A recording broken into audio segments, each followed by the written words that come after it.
Hey people, I took Thursday off. So it's Friday the 17th or the 18th. Is it the 18th? Yes, the 18th of October. Cheers. So I heard from someone who does own a copy of Sakamoto's Heartbeat on vinyl. I'm jealous.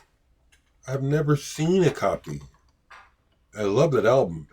I also love the Japanese CD version because the booklet is like origami. You can't open it. It's like a piece of paper art. Cheers, people.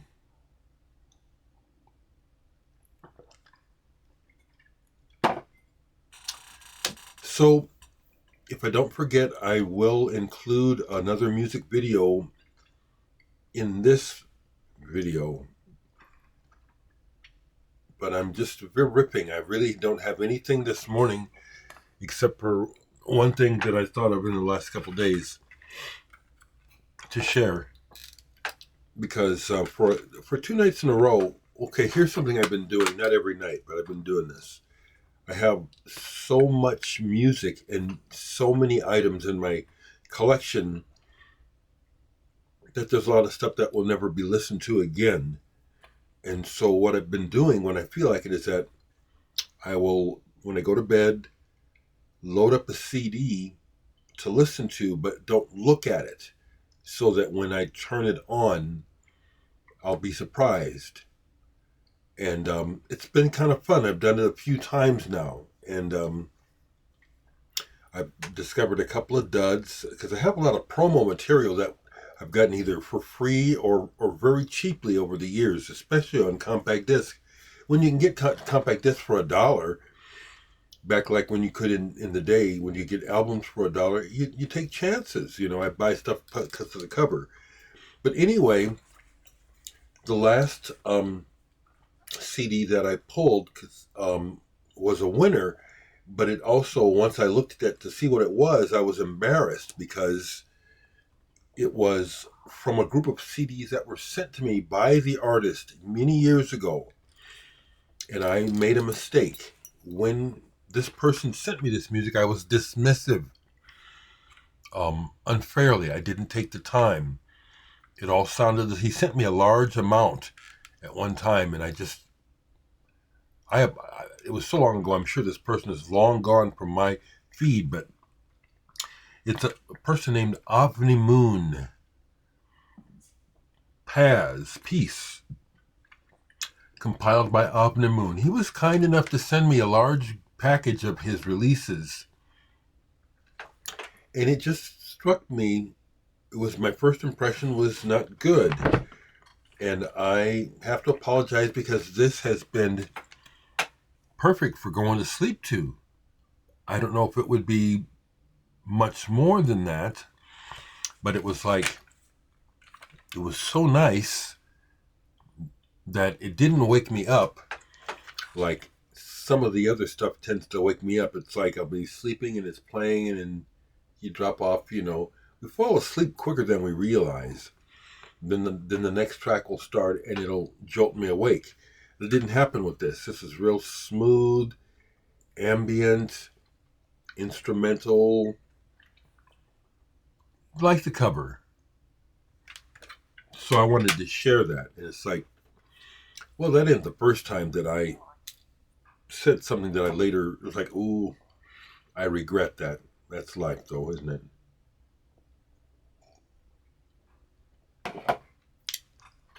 I will try to get back to the idea of loading up another piece of music. I have one picked out. It means a lot to me.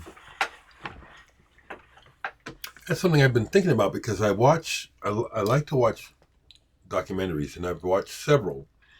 Neil Young, the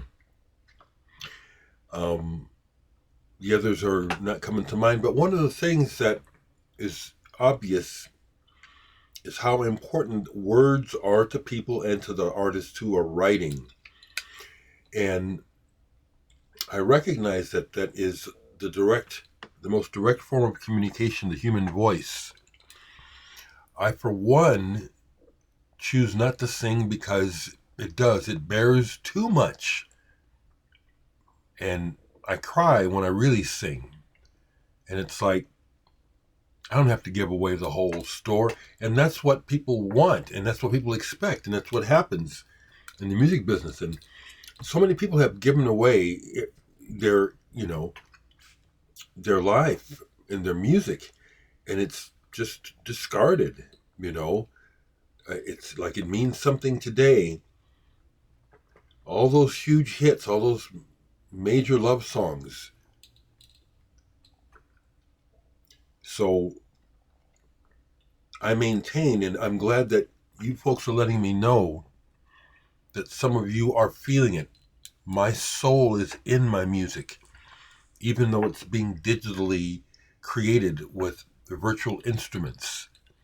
It's the same. It's my expression. So I'm going to share another piece, and it's called I don't remember. I think it had to do with, I just write something down, the earth. I don't know if that was it. But the piece that I'm going to share just really, when I feel it, it makes me feel like this. Power, resolve. That's what it makes me feel. It's like, I'll take on the world. I can handle it. I can handle this shit. So it's a piece that engenders a feeling of strength for me. I'll put it in right here.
hope you're still with me. Hope you watched the video. And no, it's not the video, okay? The video is Video Candy borrowed images, stuff that I can't even remember where I got the images.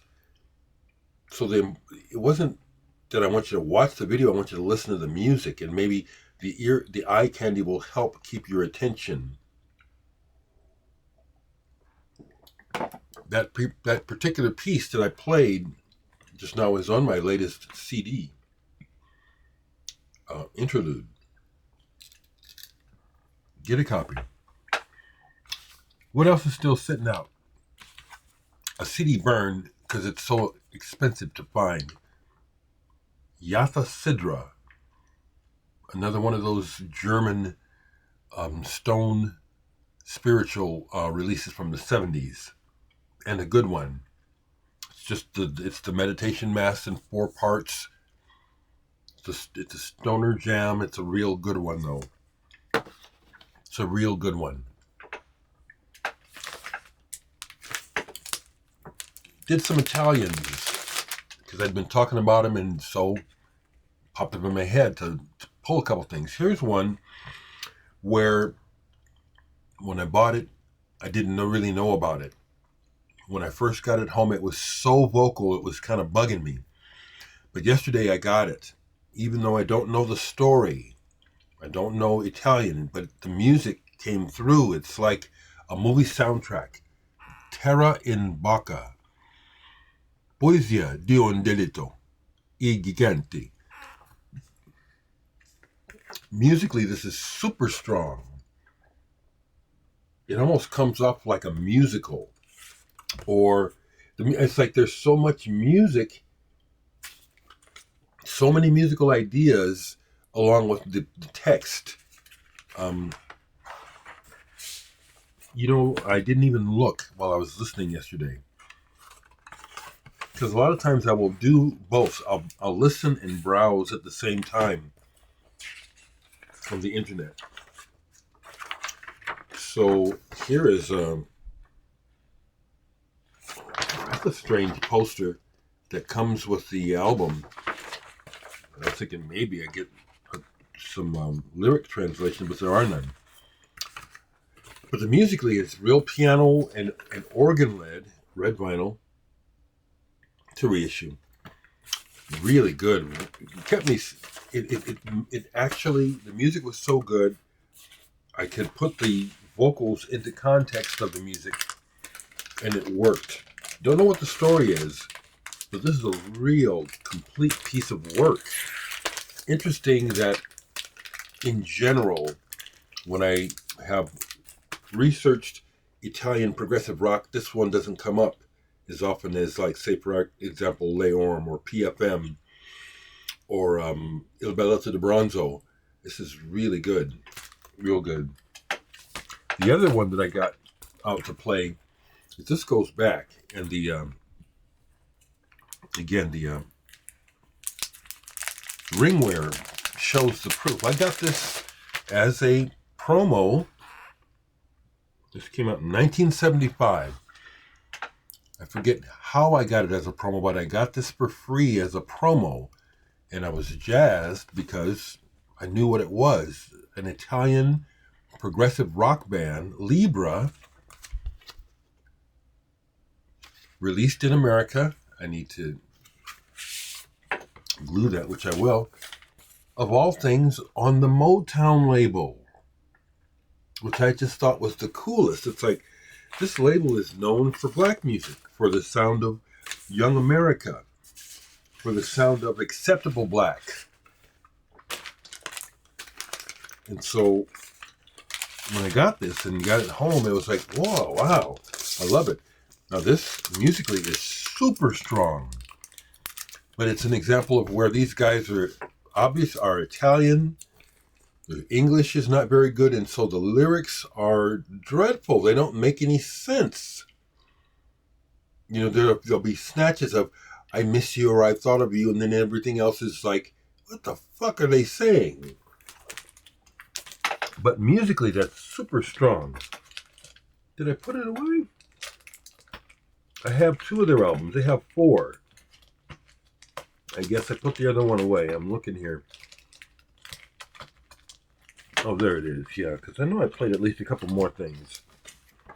So this is their second album, Winter Days Nightmare, again released again in America on Motown. So there was a push. Somebody believed in this band, or somehow this happened. 2 records released in America, nothing happened. And as is typical of the industry, the second album is their attempt to cash in on the elements that the label says, we need a hit. We need a hit. This is the universal situation for artists who get on labels, is to stay on the label. And so this is more commercial sounding. The music is still interesting, but not as dynamic as the first album. The first album is bursting with musical ideas. So again, it's another reason why I'm glad that I have made the choices I've made regarding music. It hasn't been about becoming famous. It's been about making the music and having the experience. What else did I play? Another thought popped in my head and it disappeared. Something I want to share. Hope it comes back. If it doesn't. Oh, yeah. I watched, before I show this, I watched a documentary on disco. And it was the first time that someone presented a socio-political slant on the advent of disco that I had never really thought about. Because I was just caught up in it. You know, I was in high school. I liked all kinds of music, but I was going to the gay bars as a underage person at that time, trying to explore my own sexuality and my own identity.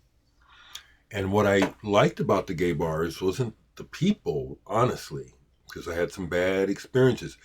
It was the disco. It was the first time I heard mixing, where one track would go into the next, same beats per minute. Fascinating. And how I would hear some really shitty music, but mostly really good dance music. It's like, man, I'll just say it like these gay people got good ears. So when the documentary brings up this premise that disco represented a liberation of black people, gays, women, a response to the ball hog mentality of white rock, the white rock and roll institution of the time. This was like, hey, we deserve a place at the table. Never thought of it like that. And it's like, that really was part of what was going on. It's like, music belongs to us. We like to dance.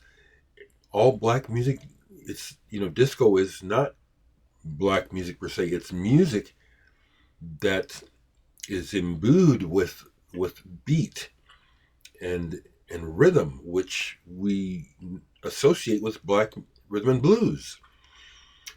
But I enjoyed that about the documentary. I watched about Vince Montana, also a documentary about the Vibes player. I didn't know shit about him, but I got a bunch of his records because he was all over Philadelphia International Records, the Vibes, so many hits, Soul Soul. I have a bunch of Soul Soul singles that I got from a DJ years ago. I'm glad I got them. It's all Vince Montana. I have to dig those up and listen to them. But this was a blind pull yesterday, and I almost didn't because I know how I feel about this album. And I said, let me play it and give it another shot. I like this album, but Todd does pretty much everything on the album, and I can hear the warts. It's not that it takes away from it, but it's like, as a music maker, I can't help but notice little things that are kind of like warts. And also how, because Todd was working in his own sphere, there's no one to tell him to dial it back So some things on here are just too goofy, you know. But it's his record. It's an LP's worth of tunes, for example. It's kind of clever, but at the same time, it's like, it's cringeworthy, you know? It is. So there you go. It's Friday, new release day. I still need to just cool my jets. My cousin just had one side of his house done by the neighbor over here. They're almost done. I'm going to find out how much it cost him. That's what I want done. My house siding is it's atrocious. It looks terrible. But I need new windows. At least the border around the windows are rotting away. Have wood rot. So that's what I'm trying to do. The city keeps turning me down. I'm eligible as a senior citizen on Social Security. I'm eligible for home improvements to be paid for, but I keep getting turned down. So I'm trying to save for it. These things need to be done eventually. So that's what's going on with that.